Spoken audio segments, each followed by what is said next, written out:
Hello दोस्तों। आज के इस लेक्चर में हम लोग EIA के बारे में पढ़ेंगे। EIA मतलब environmental impact assessment. Environment impact assessment क्या होता है? बेसिकली यह एक डिसीजन मेकिंग टूल है। यह एक ऐसा टूल है जिससे किसी जगह पर अगर कोई प्रोजेक्ट प्रपोज्ड होता है तो उस प्रोजेक्ट से वहाँ के इन्वायरमेंट पर या फिर वहाँ के कल्चरल या ह्यूमन के हेल्थ पर क्या इफेक्ट पड़ता है, इम्पैक्ट पड़ता है, उसको इवेल्यूएट करने में हेल्प करता है। According to UNEP, Environment Impact Assessment as a tool used to identify the environmental, social and economic impacts of a project prior to decision making। इसका मेन एम यही होता है कि कोई भी प्रोजेक्ट को सेटअप होने से पहले ही उसके द्वारा होने वाले इम्पैक्ट, एनवायरनमेंट पे इम्पैक्ट को पहले से प्रेडिक्ट कर लिया जाए और उन इम्पैक्ट को कम करने के लिए एक अल्टरनेटिव प्लान बना लिया जाए। History of EIA। सबसे पहले EIA की शुरुआत 1970 से पहले हुई थी। यह सबसे पहले US में नेपा के द्वारा इम्प्लीमेंट हुआ था 1969 में। उसके बाद 1973-74 में कनाडा, ऑस्ट्रेलिया और न्यूजीलैंड में भी इम्प्लीमेंट हो चुका था। कोलंबिया में यह 1974 में हुआ था, फिलीपींस में 1978 में। लेकिन इंडिया में सबसे पहले 1978 में इंट्रोड्यूस हुआ था with respect to the river valley project के द्वारा। EIA comes under notification on environmental impact assessment of development projects 1994 under the provision of Environment Act 1986। अभी 30 से ज़्यादा प्रोजेक्ट की कैटेगरी ऐसी है जहाँ पर EIA को मैंडेटरी कर रखा है। EIA की रिक्वायरमेंट को फुलफिल होने के बाद ही उन प्रोजेक्ट को एनवायरमेंटल क्लियरेंस मिलती है। इम्पोर्टेंट एस्पेक्ट ऑफ EIA के क्या कौन कौन से इम्पोर्टेंट एस्पेक्ट होते हैं? सबसे पहले होता है रिस्क असेसमेंट। ये रिस्क को पहले असेसमेंट कर लेता है। फिर दूसरा होता है कि इन्वायरमेंट मैनेजमेंट, कि इन्वायरमेंट को कैसे मैनेजमेंट करना होता है। देन उसके बाद होता है पोस्ट प्रोडक्ट मॉनिटरिंग, कि जब प्रोजेक्ट सेट होता है उसके बाद उस प्रोजेक्ट को मॉनिटर किया जाता है और वहाँ के इन्वायरमेंटल कंडीशन को चेक किया जाता है कि उस प्रोजेक्ट की वजह से वहाँ पर क्या क्या इम्पेक्ट हुए हैं। नेक्स्ट है इन्वायरमेंटल कंपोनेंट्स ऑफ EIA, कि EIA के कौन कौन से इन्वायरमेंट कंपोनेंट होते हैं। जैसे कि एयर इन्वायरमेंट, इसमें एयर की क्वालिटी को चेक किया था कि प्रेजेंट में एयर की क्वालिटी क्या है और आने वाले समय में उस प्रोजेक्ट के द्वारा वहाँ पे एयर की क्वालिटी पे क्या इफेक्ट पड़ेगा। Impact of the emission on the area, की वहाँ पे जो एरिया जहाँ प्रोजेक्ट सेटअप होगा वहाँ पे क्या इम्पैक्ट पड़ेगा, कौन कौन सी गैसेस रिलीज होंगी और वहाँ के पॉल्यूशन को कंट्रोल कैसे किया जाएगा। नेक्स्ट कंपोनेंट है नॉइज। इसमें वहाँ प्रेजेंट की नॉइज लेवल को चेक करते हैं और फ्यूचर में होने वाले नॉइज लेवल को प्रेडिक्ट करते हैं कि वहाँ पे क्या इम्पैक्ट होगा नॉइज के ऊपर, और स्ट्रेटजीज बनाते हैं कि कैसे इस नॉइज पोल्यूशन को कम किया जाए। नेक्स्ट कंपोनेंट है वाटर। वाटर के पैरामीटर को चेक किया था कि क्यों वहाँ पे प्रोजेक्ट के द्वारा वहाँ के ग्राउंड वाटर अफेक्टेड ना हो या कंटेमिनेटेड ना हो, और वहाँ पे वाटर की कंटेमिनेशन को कैसे कम किया जाए। नेक्स्ट कंपोनेंट है बायोलॉजिकल एनवायरनमेंट। वहाँ की बायोलॉजिकल एनवायरनमेंट को भी ध्यान में रखा जाता है क्योंकि फ्लोरा फोना पे कोई इम्पैक्ट ना पड़े प्रोजेक्ट का, वहाँ की कोई बायोलॉजिकल स्ट्रेस वहाँ पे ना हो, जो भी इफ्लुएंट वहाँ या एमिशन होता है जो उस पर की वजह से फ्लोरा या फोना का लॉस ना हो। ये सब कंपोनेंट को ध्यान में रखते ही EIA आगे बनाया जाता है। नेक्स्ट कंपोनेंट है लैंड। इसमें सॉइल की कैरेक्टरिस्टिक्स को, सॉइल की प्रॉपर्टीज या क्वालिटी को चेक किया जाता है और फ्यूचर में होने वाले इम्पैक्ट के बारे में प्रेडिक्ट किया जाता है। Impact on historical monuments and heritage site. कि अगर वहाँ पे प्रोजेक्ट के साइट के आसपास में हिस्टोरिकल मोनूमेंट हैं या हेरिटेज साइट हैं तो उन पर प्रोजेक्ट का क्या इम्पैक्ट पड़ेगा, इसका भी असेसमेंट किया जाता है। सबसे पहले प्रोपोनेंट प्रोजेक्ट के लिए साइट सिलेक्शन करता है। साइट सिलेक्शन के बाद वो सीपीसीबी या एसपीसीबी पॉल्यूशन कंट्रोल बोर्ड में पता करता है कि उसके प्रोजेक्ट के लिए ईआई नेसेसरी है या नहीं है। अगर ईआई नेसेसरी होता है तो उन्हें ईआई रिपोर्ट कंडक्ट करनी पड़ती है और उसको एनओसी के लिए सीपीसीबी में भेजना पड़ता है। जब CPCB pollution control board NOC letter प्राप्त कर लेता है तो पब्लिक हियरिंग का अरेंजमेंट करती है, जहाँ पर पब्लिक और प्रोपोनेंट और सीपीसीबी के मेंबर्स इकट्ठे होते हैं और मीटिंग करते हैं प्रोजेक्ट के ऊपर। वहाँ पे पब्लिक को इन्वॉल्व किया जाता है, उन्हें बताया था कि प्रोजेक्ट किस बारे में है। जब सीपीसीबी से एनओसी मिल जाता है प्रोपोनेंट को तो फिर वो इन्वायरमेंट क्लियरेंस के लिए फाइल आगे ट्रांसफ़र करता है, जहाँ पर वो ईआई रिपोर्ट एनओसी सब सबमिट करता है।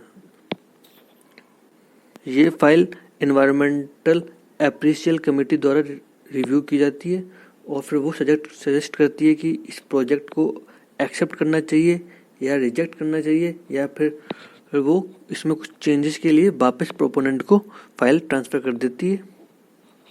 तो ये बेसिक फ्लो चार्ट था कि ईआई कैसे प्रोसेस करता है। ईआई प्रोसेस में सबसे पहले स्क्रीनिंग होती है।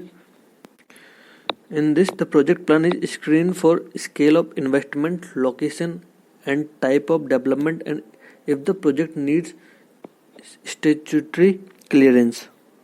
Next है scoping.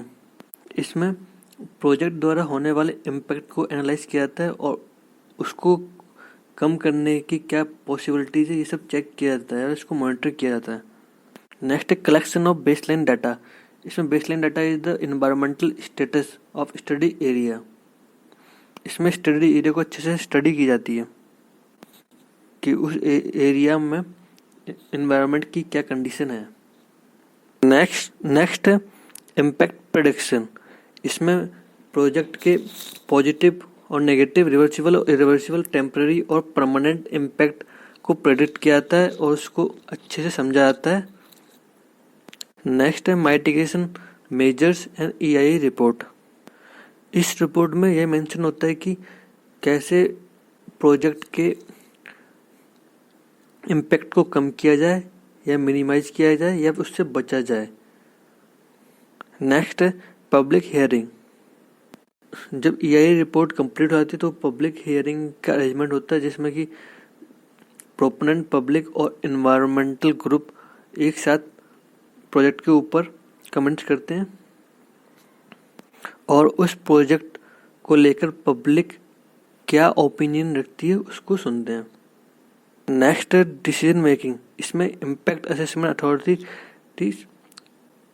कंसल्ट एक्सपर्ट के साथ पूरे डिटेल में ईआई को पढ़ती है और पढ़ने के बाद फाइनल डिसीजन लेती है कि इस प्रोजेक्ट को क्लियरेंस दी जाए या नहीं। Next monitoring and review. इसमें प्रोजेक्ट सेटअप होने के बाद वहाँ पे होने वाले प्रोजेक्ट इम्पैक्ट का मॉनिटरिंग किया जाता है। टाइम टू टाइम पीरियड में उसका मॉनिटरिंग किया जाता है। Steps in preparation of EI report. EI report बनाने में कौन कौन से स्टेप्स होते हैं। पहला कि collection of baseline data from primary and secondary sources. Next is prediction of impact based on past experience and mathematical modeling. Then evaluation of impact versus evaluation of the net cost benefit. उसके बाद preparation of environmental management plan to reduce the impact to the minimum. Next is quantitative estimation of financial cost of monitoring plan and the mitigation measures. Main participant of EIA में कौन कौन से main participant होते हैं। Mainly यहाँ पर 6 participant होते हैं। पहला जो प्रोजेक्ट जिसका वो प्रोजेक्ट होता है वो। सेकंड होता है एनवायरमेंटल कंसल्टेंट जो ईआईए को प्रोपोनेंट के साइड से प्रिपेयर करता है। थर्ड होता है पॉल्यूशन कंट्रोल बोर्ड जो कि स्टेट या नेशनल पॉल्यूशन कंट्रोल बोर्ड से भी हो सकते हैं। फोर्थ पब्लिक, इसमें पब्लिक का भी रोल होता है जो अपने प्रोजेक्ट के लिए अपना ओपिनियन प्रेजेंट करते हैं। Fifth impact assessment agency. Sixth होता है regional centre of ministry of environment and forest. Next EIA की जो एक्सपर्ट कमेटी होती है उसका कंपोजिशन कैसे होता है। EIA की एक्सपर्ट कमेटी में जो भी मेंबर होता है वो हर एक अपने अपने फील्ड का एक्सपर्ट होता है।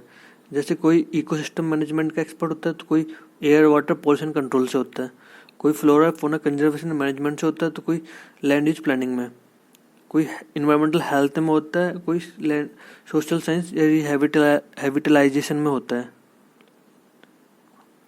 इस तरह हर एक सब्जेक्ट के अलग अलग स्पेशलिस्ट होते हैं इस कमेटी में। और इस कमेटी में कुछ NGOs के रिप्रेजेंटेटिव्स भी होते हैं जो इन्वायरमेंटल इश्यूज पर कंसर्न करते हैं। The representative of impact assessment agency will act as a member secretary. Chairman and members will serve in their individual capacities except those specially nominated as representatives. और इस committee में 15 से ज़्यादा members नहीं होते। Silent feature of 2006 amendment to EIA notification. Environment Impact Assessment Notification of 2006 has decentralized the environmental clearance project by categorizing the developmental project in two category.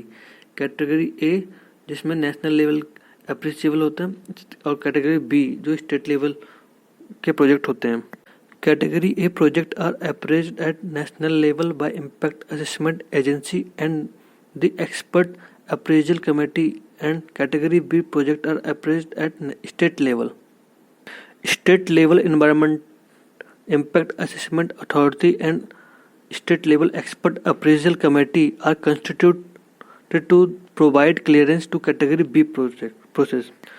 2006 के amendment के बाद EIA cycle comprise 4 stages. First is screening, then scoping, public hearing and appraisal.